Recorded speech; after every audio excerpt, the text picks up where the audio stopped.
Strategic deterrence, mutual deterrence, is like the tango. It takes two.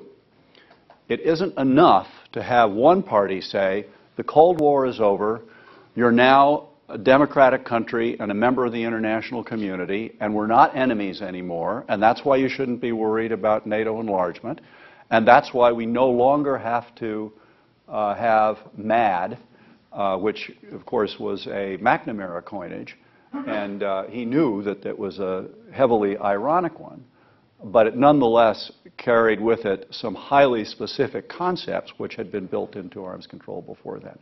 The Russians don't buy it. The Russians include a lot of people, but the higher you get to the top and the more power they have, and particularly the more influence they have either in the political structure or the security and defense structures, the more they don't buy it.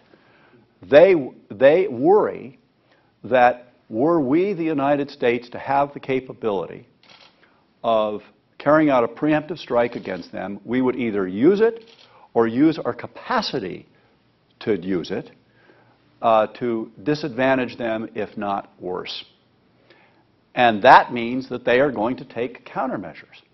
One was alluded to in the earlier conversation, which is the new heavy ICBM that they are developing.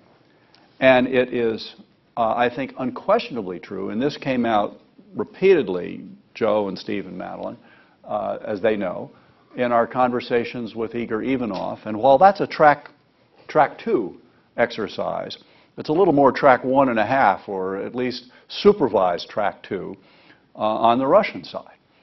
I can say that, and I think actually Igor Ivanov would be just as glad I would say that.